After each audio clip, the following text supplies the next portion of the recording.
কবে কোথায় মেলা হবে তার জন্য এখন আর ওয়েট করে বসে থাকতে হবে না, এখন বাড়িতেই বানিয়ে ফেলুন মেলার সেই বিখ্যাত মথুরা কেক। কারণ এই কেকটি মেলা ছাড়া অন্য কোথাও আর পাওয়া যায় না। তো হ্যালো বন্ধুরা, আমি শিল্পী, ইউনিক শিল্পীস কিচেনে সবাইকে স্বাগত। চলে আসলাম নতুন একটা রেসিপি নিয়ে। আজকে আমার রেসিপি হচ্ছে মথুরা কেক। তাহলে আসুন বন্ধুরা, মথুরা কেক বানানোর জন্য কী কী লাগছে আমরা একটু দেখে নিই। এখানে নিয়ে নিয়েছি আমি 250 গ্রাম ময়দা, আর এখানে নিয়ে নিয়েছি 100 গ্রাম চিনি, নিয়ে নিয়েছি 100 গ্রাম টক দই, আর নিয়েছি এখানে বেকিং পাউডার, আর নিয়েছি এখানে 1 চামচ ঘি, সামান্য একটু লবণ, আর 1 চিমটি বেকিং সোডা, কয়েকটা কাজু বাদাম, কয়েকটা কিশমিশ, একটা ছোট্ট কাঁঠালি কলা, আর নিয়েছি একটা 10 টাকা দামের আমুল দুধের প্যাকেট, আর একটা 5 টাকা দামের হরলিক্সের প্যাকেট। তো এবার একটি বাটিতে নিয়ে নিলাম টক দই, আর নিয়ে নিচ্ছি এখানে যে বেকিং সোডাটা রেখেছিলাম, বেকিং সোডা কিন্তু বেশি নেবেন না, একদম 1 চিমটি নেবেন। আর নিয়ে নিচ্ছি 1 চামচ বেকিং পাউডার। বেকিং সোডা আর বেকিং পাউডার দিয়ে দইটাকে ভালো করে ফেটিয়ে নিচ্ছি। তো দইয়ের বদলে আপনারা যদি ইস্ট ব্যবহার করেন তাহলে ইস্টও নিতে পারেন, তাহলে বেকিং পাউডার আর বেকিং সোডা লাগবে না। সেক্ষেত্রে 1 চামচ ইস্ট নিয়ে উষ্ণ গরম জলে 8 ঘন্টা ভিজিয়ে ঢেকে রাখবেন। আর এখানে আমি যে চিনিটা নিয়েছিলাম, চিনিটা আমি মিক্সার মেশিনে একটু পেস্ট করে নিলাম। তো এখান থেকে আমি অর্ধেকটা চিনি একটু রেখে দেবো আলাদা সাইড করে। এই অর্ধেকটা চিনি যে কেকটা বানাবো তারপরে আমার কাজে লাগবে, আর অর্ধেকটা চিনি আমি মথুরা কেকের ব্যাটারের মধ্যে দেবো। তো দেখুন, এটা রেখে দিলাম সাইডে। এবার চিনির মধ্যে দিয়ে দিচ্ছি কাজু কিশমিশ, আর দিয়ে দেবো যে হরলিক্সটা নিয়েছি, সেই হরলিক্সের অর্ধেকটা হরলিক্স আমি মিক্সার মেশিনে বাটিতে রাখছি, আর অর্ধেকটা যে চিনির গুঁড়োটা করলাম বাটিতে আলাদা সাইড করে তার মধ্যে অর্ধেকটা রেখে দেবো, সেটাও পরে কাজে লাগবে।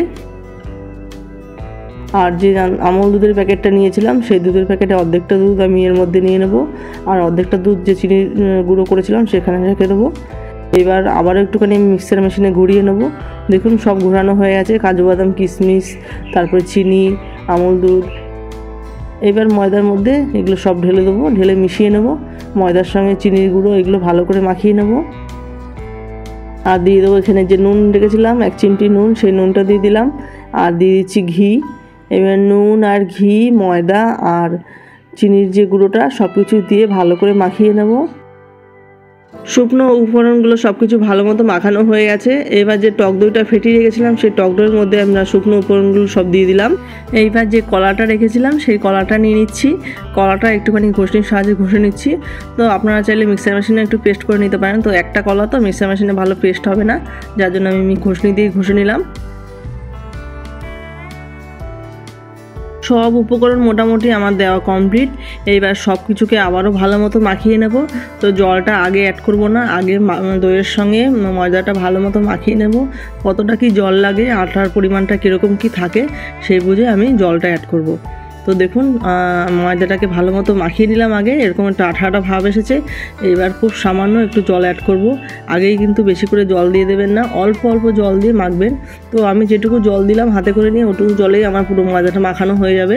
পরে আর জল কোনো অ্যাড করিনি, ওটুকু জলেই আমার ময়দাটা মাখানো হয়ে গেছে। দেখুন এরকম একটা ময়দাটা কিন্তু এরকম একটু নরম নরম ভাব হবে, শক্ত করে মাখাবেন না। তো মেলার দোকানের মথুরা কেকের ময়দাটা এরকম নরমভাবেই মাখানো হয়। তো ময়দাটা আমার কোনো রকম মাখানো হয়ে গেছে। এবার আমি উপরে হাতে একটু তেল নিয়ে উপরটাকে লাগিয়ে এবার আমি ময়দাটাকে আধ ঘন্টার জন্য ঢেকে রেখে দেবো, আধ ঘন্টা বা 1 ঘন্টা। তো আমি আধ ঘন্টার জন্য ঢেকে রাখবো। তো আধ ঘন্টা পরে আমি আবার আসছি।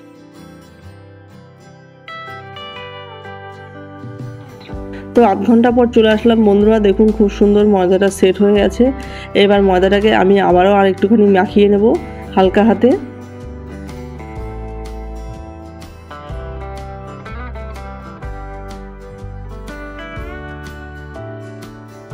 ময়দাটা আমার ভালো মতো মাখানো হয়ে গেছে। এবার ময়দাটাকে আমরা গুলি গুলি করে নেব। তো হাতে একটু তেল নিয়ে নিচ্ছি। যা বাবা, তেলটা একটু বেশি পড়ে গেল, তেলটা একটু সাইড করে রাখছি। এবার হাতের মধ্যে একটু তেল মাখিয়ে নেব। তেল মাখানোর পর তারপরে আমরা ময়দাটাকে গোল গোল করে নেব। তো সাইজ মতো ময়দাটাকে আমরা গোল গোল করে নিচ্ছি।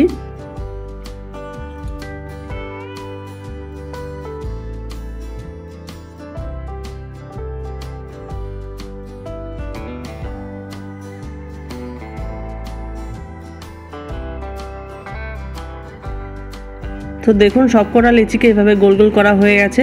তো 250 গ্রাম ময়দায় 8টা লিচি হয়েছে। এইবার লিচিটাকে নিয়ে হাতের সাহায্যে এরকম একটুখানি গোল গোল করে নিয়ে তারপরে আঙুলের সাহায্যে মাঝখানে একটুখানি ফুটো করে নিয়ে তারপরে 2 হাত দিয়ে একটুখানি ফুটোটাকে এরকমভাবে টেনে টেনে দিয়ে একটু বড় করে দিয়ে তারপরে আমরা তেলের মধ্যে ছেড়ে দেবো। তো তেলটা এদিকে আমার উষ্ণ গরম আছে।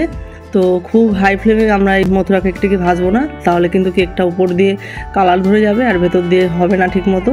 তো যেহেতু মথুরা কেকটা একটু মোটা, তার জন্য আমরা তেলটা ভালো মতো গরম করে নিয়ে গ্যাসের ফ্লেমটাকে লো করে নিয়ে তারপরে আমরা কেকগুলোকে ভেজে নেব। দেখুন হাতের সাহায্যে এরভাবে গোল করে নিয়ে বড় করে নিয়ে তারপরে আমরা কেকটাকে তেলের মধ্যে ছেড়ে দেবো।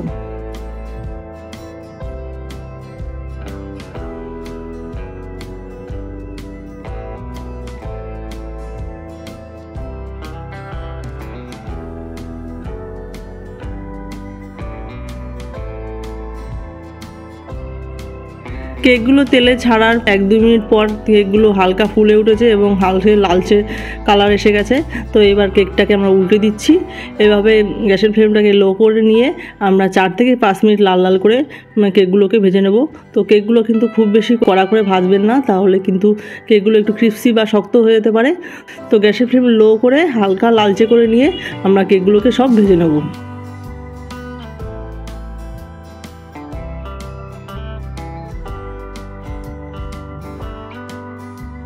প্রথম ব্যাচের কেকগুলো আমার হয়ে গেছে। এবার পরের ব্যাচের যেগুলো আছে সেগুলো আমরা তেলের মধ্যে দিয়ে একই প্রসেসে আবার সবকটি ভেজে নেব।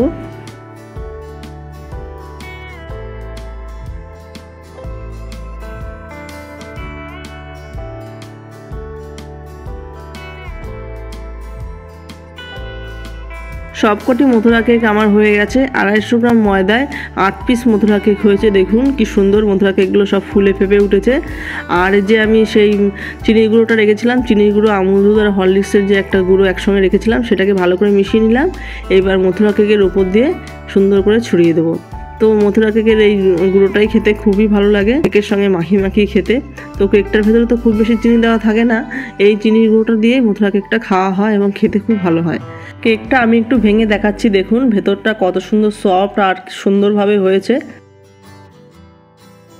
তাহলে বন্ধুরা আজকে আমার মথুরা কেকটি কেমন হয়েছে আপনারা সবাই কমেন্ট করে জানাবেন। আর রেসিপিটা ভালো লেগে থাকলে please like comment share and subscribe করতে কেউ ভুলবেন না। চ্যানেলের নতুন বন্ধু হয়ে থাকলে চ্যানেলটিকে সাপোর্ট করবেন, পাশে থাকবেন। দেখা হচ্ছে পরবর্তী কোনো ভিডিওতে, পরবর্তী কোনো রেসিপি নিয়ে। ভালো থাকবেন, সুস্থ থাকবেন। চলুন তাহলে, টাটা।